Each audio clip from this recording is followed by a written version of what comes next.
నమస్తే, నేను మధు. T24 వ్యూవర్స్కి ఇంకొక ఇంట్రెస్టింగ్ టాపిక్.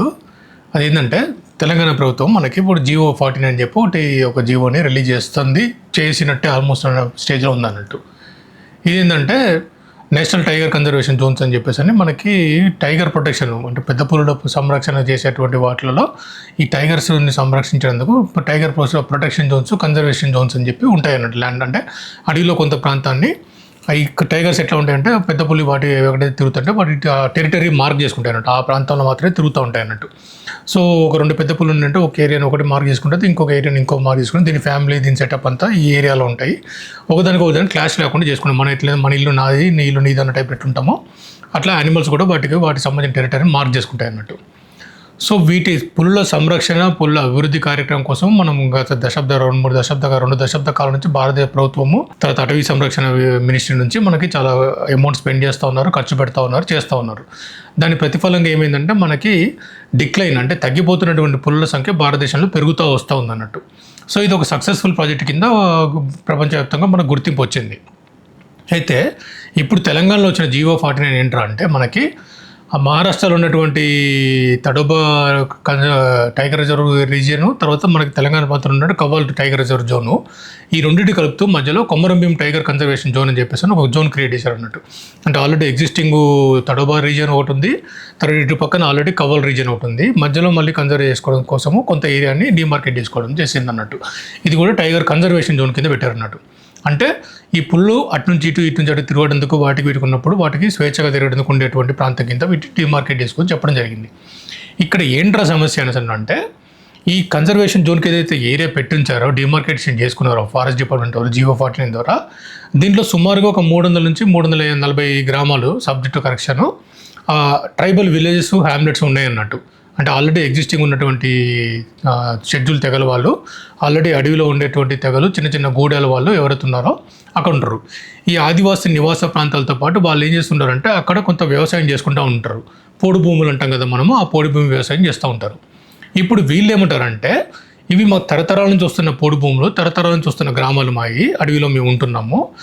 మీరు ఇప్పుడు కన్జర్వేషన్ జోన్ కింద టైగర్ కన్జర్వేషన్ చూసుకుంటే మమ్మల్ని ఇక్కడ నుంచి వెకేట్ చేయాల్సి వస్తుంది, మమ్మల్ని ఖాళీ చేసి పంపించే పరిస్థితి వస్తుంది, కాబట్టి దీన్ని మేము వ్యతిరేకిస్తాము అని చెప్పేసి అని వాళ్ళు అంటున్నారు. ఈ సమస్యను నిజంగా వ్యతిరేకిస్తారా లేదా అన్నది మనం కొంచెం అబ్జర్వ్ చేసుకుంటే ఏమంటే ఎవరైతే పోడు భూమి హక్కుదారులు ఉన్నారో, ఫారెస్ట్ యాక్ట్ ప్రకారం వాళ్ళ పేరు ఆల్రెడీ రికార్డెడ్ ఉన్నాయో వాళ్ళకి ఎటువంటి సమస్య లేదు అని చెప్పేసి అని ఈ జియో 49 స్పష్టం చేస్తూ ఉంది. జియో 49 ద్వారా గవర్నమెంట్ వాళ్ళు ఒక అష్యూరెన్స్ ఇస్తుంది.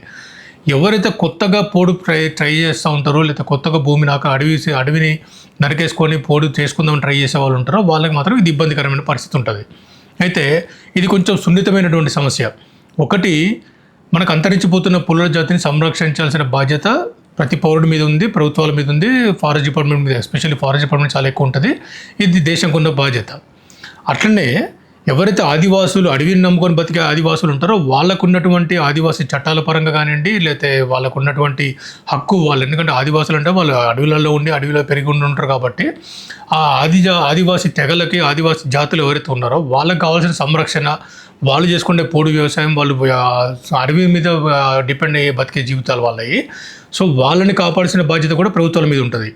వీటిని బ్యాలెన్స్ చేసుకుంటూ ఎవరైతే మనకి పాలకపక్షం ఎవరైతే ఉంటారో, ప్రభుత్వాలు ఎవరైతే ఉంటారో వీటిని బ్యాలెన్స్ చేసుకుంటూ వాళ్ళకి కనుక అంటే వాళ్ళకి నమ్మకం కలిగించేటట్టు చేసుకొని ఈ జియో 49 ద్వారా వాళ్ళకు ఉన్నటువంటి పోడు భూమి కానివ్వండి, వాళ్ళకు ఉన్నటువంటి నివాస ప్రాంతాలు కానివ్వండి, వాళ్ళకు ఉన్నటువంటి గూడాలు, అడవిలో ఉండేటువంటి గూడాలను కానీ డిస్టర్బ్ చేయమని చెప్పేసి అని, రేపు పొద్దున కాలంలో పుల్ల సంరక్షణ చేస్తున్నప్పుడు పుల్లు పెరుగుతున్నప్పుడు ఈ మనుషుల ద్వారా పుల్లకు కానీ, ఆ పుల్ల ద్వారా ఈ మనుషులకు కానీ, అంటే ఎవరైతే ఆదివాసులు ఉంటున్నారో వాళ్ళకి కానీ ఇబ్బందికరమైన పరిస్థితులు లేకుండా ప్రొటెక్షన్ తీసుకుంటూ వీళ్ళకు న్యాయం చేస్తూ, అదేవిధంగా అటు పక్కన పొలాలను కూడా సంరక్షిస్తే ఇది కొంచెం బ్యాలెన్స్డ్ జరుగుతుందని చెప్పి అనిపిస్తూ ఉంది.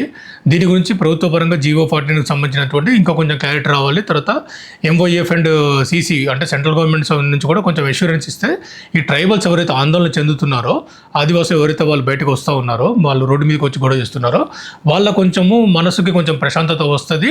తర్వాత వాళ్ళు కూడా ప్రభుత్వం తీసుకునే నిర్ణయాలలో రేపు పొద్దున కన్జర్వేషన్ కోసం చేసే ఎఫర్ట్స్ ఏదైతే ఉంటాయో వాటికి ఖచ్చితంగా ఈ ట్రైబల్స్ ఎవరైతే ఆదివాసులు ఉన్నారో వాళ్ళ సహకారం చాలా అవసరం.